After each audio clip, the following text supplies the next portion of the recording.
Do you want to come over here? Or are you still hungry? Hold on a second, she's still hungry. Can I record now?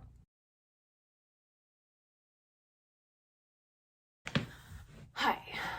Today, we're going to talk about shoulder impingements. They account for about 1/3 of shoulder injuries. Thanks, Katie. And they're very, very common. So we're going to talk about shoulder impingements today, and then we're going to talk about some exercises and stretches we can do to help open and whatnot. I personally have had a shoulder impingement for several years, pretty much since I started doing my yoga teacher training. I was doing so much yoga that I never really let it heal. I never really did anything to help. And now it's just something that I have that I am also trying to fix. So we should talk about the shoulder in general. Okay, so the shoulder is the most mobile joint in the body.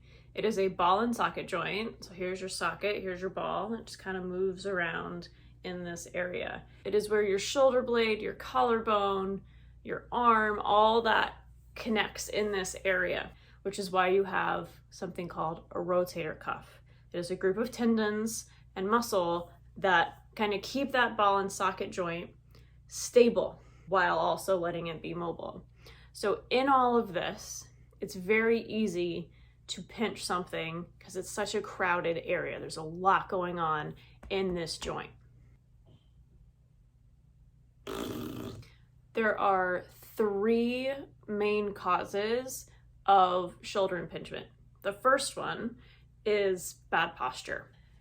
So bad posture in the upper back. So we're on our phones all day, we kind of round our shoulders, but this rounding of the shoulder stops range of motion, right? So I can't really lift my shoulder above, or my arm above my shoulder here. It kind of stops when everything is rounded because everything is pulled forward. You're not in proper alignment. If you sit up nice and tall, extend your arm, it can reach up and back down, right? So bad posture can lead to limited range of motion, which can then impinge when you do try to reach up, but you're still rounded forward. That's thing number 1. Thing number 2 is rotator cuff weakness. So like I said before, if you have this rotator cuff that's keeping your ball and socket stable, if that rotator cuff is weak, you are going to get some slippage, you are going to get some pinched or just overstretched tendons that are trying to do their job, but they just can't because they're not worked enough. They're not strong enough to hold the arm, basically the humerus bone, where it needs to be held. The third one, and I think that me personally, I have a combination of rotator cuff weakness and this one, but it's very common in a lot of sports like tennis and swimming, is just overuse of repetitive motions. So I had a client who told me she got a new elliptical and she was super excited about it. She's been doing it every day. And then about 3 weeks later, she started having shoulder pain. And it's because she kept doing this on the elliptical and she got shoulder impingement from just repetitive motion over and over and over and over. It's going to happen. It happens in every joint if you use it constantly over time, right? Because you're grinding over and over and over on tendons and muscles that are not used to be ground upon. So keep that in mind if you're starting out something new. So an impingement, where the pain comes from, is it causes inflammation in the area.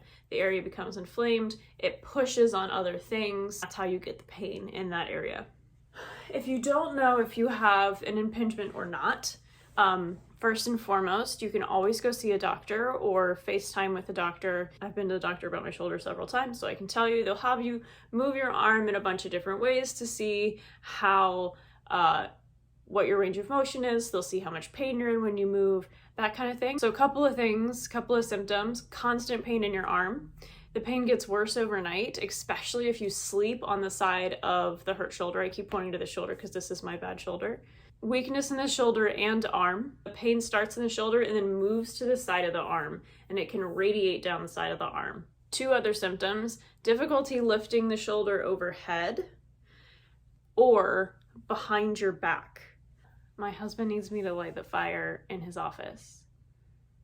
He calls me the fire master, and now I have to go do that and take a break. Fire master. All right, fire has been mastered. Breakfast has been eaten. Let's do this.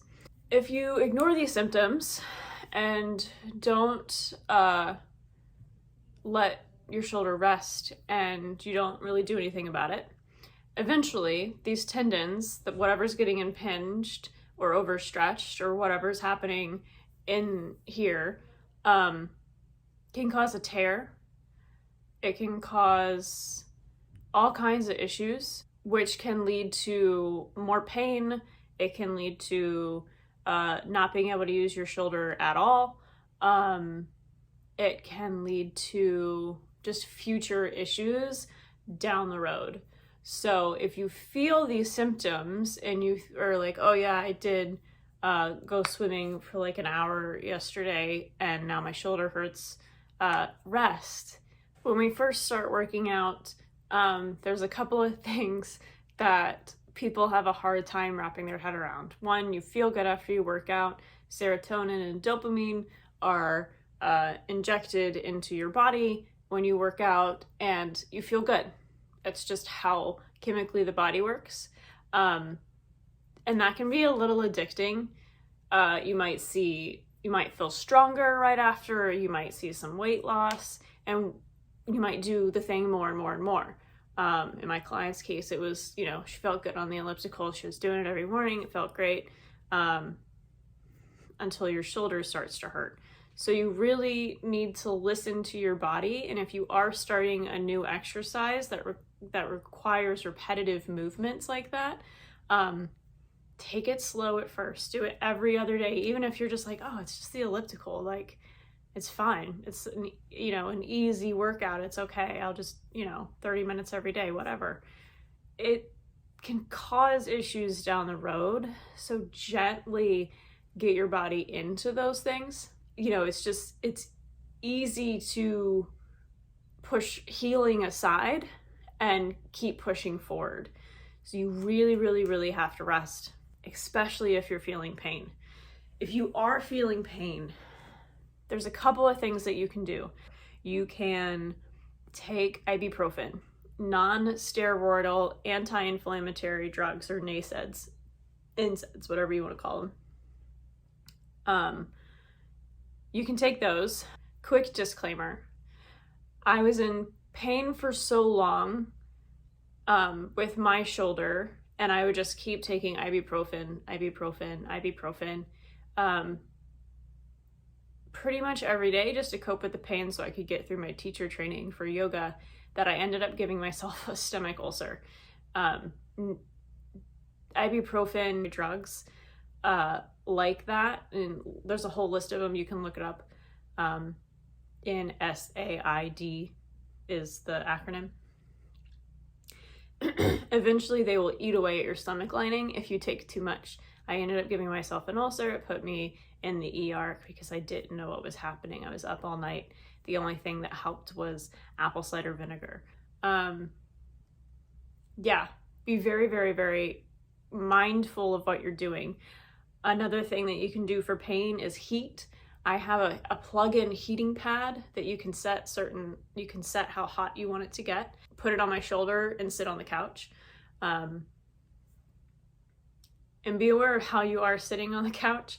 My couch kind of forces me to have that bad posture that we talked about, and it would actually make it worse. So I ended up sitting on the floor trying to sit up straight and putting heat on my shoulder like that. So just be very aware of your surroundings, aware of what your body is doing and the shapes you're making, even at rest. The last thing that most doctors will tell you to do, and I also did this, is a steroid shot straight into the area to decrease inflammation. You're feeling pain and it hurts and you don't like it. Like I said before, the most important thing that you can do is rest. Stop doing the exercise that's causing the pain. Think, what did I introduce to my body recently that might be causing this? Is it bad posture? Is it me sitting on the couch and just like kind of nestling in and out, my shoulders are just being rounded all the time? Did I start swimming recently? Did I get into elliptical? Did I, think about it and minimize and alter the way that you're moving to allow your shoulder to rest and recover. Try to avoid throwing things. And you might be like, but I don't really do that because I'm an adult. I mean like tennis. I mean like basketball. I mean like anything that requires a strong movement in the pained area, because that's just gonna make it worse. Avoid overhead presses, lifting something overhead. And again, this could be a weightlifting thing. This could be like literally, for me when it was really bad, like getting something off of a shelf, that kind of stuff. Get someone to do it for you, or put things in a level where you don't have to lift your shoulder overhead. Lifting your shoulder overhead is just going to increase the impingement. It's going to make it worse. Avoid activities that remove your elbow from your side, right? So, we're trying to avoid doing this, and we're trying to avoid reaching overhead. Again, it's all in rest. Allow your shoulder to rest, to heal, and do these exercises I'm about to tell you to do. Okay. Disclaimer, I'm not a doctor. If you have gone to a doctor or physical therapist, whatever, and they have given you exercises to do that aren't mine, do what they said to do. Disclaimer over. So the first thing that we're going to talk about, the first exercise, is a shoulder blade squeeze. Start with your arms down, and you're just going to squeeze and hold like you're trying to pinch a pencil in between your shoulder blades, right? Squeeze, hold for 5, 4, 3, 2, 1, and release. We're not trying to overcorrect, we're not trying to round. Instead, we're just trying to release and relax these muscles here. Traps, rhomboids, all that good stuff. So again, hold together, 5, 4, 3, 2, 1, and release. You can do this, I would say, as many times as you'd like. It's really good for posture, and it's really good for strengthening the back line of the shoulder. So rhomboid, traps, that kind of stuff, really good for helping to open and secure the shoulder area. The next one we're going to do is a bit of a rotator cuff strengthener. So what you're going to do, lay on your uninjured side, so for me that's my right side, and place your elbow on your hip so your elbow's at a 90-degree angle on your hip, and then you're just gonna lift and lower, lift and lower. If this is easy, you feel like you're not helping yourself at all, this is not strengthening, first of all, do it this way for a day or two and see how you feel. You might feel more sore than you realize, because this does not feel like a lot, but it is. So just be cautious of, how your body feels. Give yourself time. In time, you can add a weight to your hand and lift. Just make sure your elbow stays against your hip. Alternatively, if you have a band, like a strengthening, I'm talking about a band, you can tie it to a door frame or whatever. I don't recommend a dog kennel because this will probably move. But if you have that band, again, elbow stays in, and you can just pull and close with the band. If you are using a band, I recommend starting at very low resistance or no resistance at all and building up, and then playing with pulling out, stepping really far away, and slowly pulling in. Play with the eccentric and concentric motions as well as isometric holds.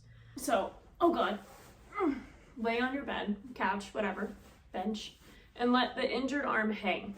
Place your face down into the whatever, and you're just gonna lift thumbs up, forward, and down. We do a slow motion with the thumb up for actually a really interesting reason. If you twist your hand inwards and then try to lift your arm, I promise you won't be able to lift very high. There is a bony protrusion in your shoulder that stops you. You're literally jamming the humerus into this bony protrusion. If you keep your thumb faced out or externally rotated, you can lift way up and over, or depending on your range of motion. You've kind of worked around that protrusion to lift the arm. So when you're laying on your bench, make sure your thumb is up and you're reaching up and back down. It's nicer on the shoulder if you do it prone than just standing up here and doing this. You're kind of asking a lot of it. When you're laying down, you're shutting off a lot of the frontline muscles so that you isolate through the area around your shoulder blade, rhomboid straps, that kind of thing. I definitely do it on the injured side. I would recommend doing it on the uninjured side as well, just to keep it nice and even. When you're doing this thumb up reach, know that your range of motion will vary. It'll change over time. Hopefully it gets better because you've rested, you've been applying heat, and you've been doing these exercises or whatever your doctor told you to do. But when you first get started, it's okay if you can't raise your arm very high. We're not trying to push. You're not trying to do exactly what I'm doing. You're just reaching with your range of motion and lowering. Do not push it. Gentle movements, methodical movements. A little bit of posture talk. If your shoulders are rounded, all these muscles are going to be super, super tight. So we want to open them. A great way to do this is in a doorway. So you can place one hand on one side of the doorway. I recommend starting lower than shoulder height, and you're just going to put one foot in front of the other and lean.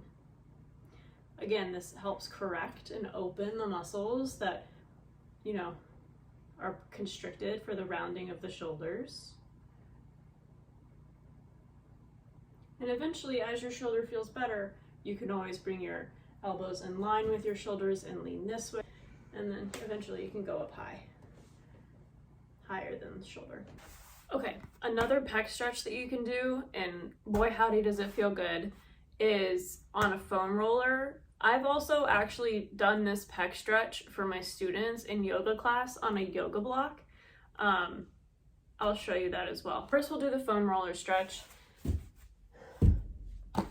This is a giant foam roller. I have one that's about cut in half at home, and it works fine, so you do you.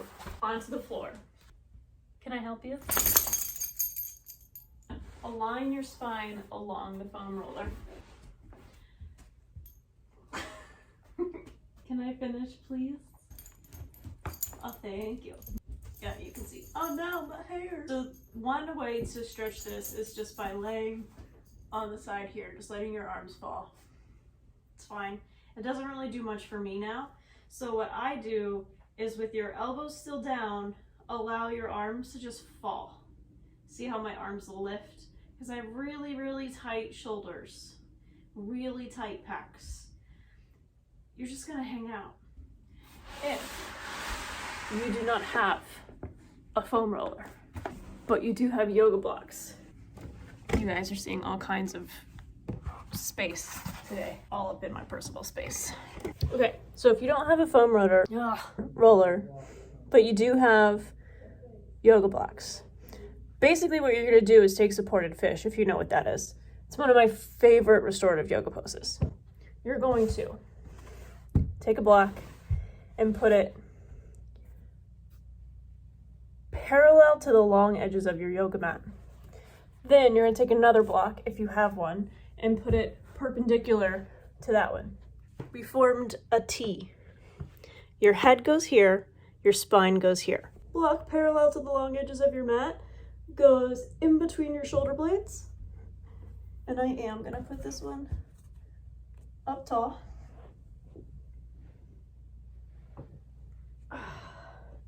So again, just like before, this is basically supported fish. It feels lovely. You can let your arms be long by your sides, or you can, with your elbow as a fulcrum, let your arms be heavy. To me, this is a nicer stretch because you're not quite as lifted off the ground. Another way that you can do this is by kind of doing a chest press and then opening. Be very gentle here, because you're not trying to push all the way down, right? Unless you've created that range of motion in your body from the gravity pulling your arms down. We're not trying to force this down. So you're not trying to just force the full range of motion. You're trying to allow it to happen. This was significantly longer than I wanted, so let me know how it goes. If you feel shoulder pain and you try this, let me know how you're feeling. Let me know if it works. Thanks for hanging out, and stay safe. Hey, editing Emily, just kind of forget about that first part. Bye.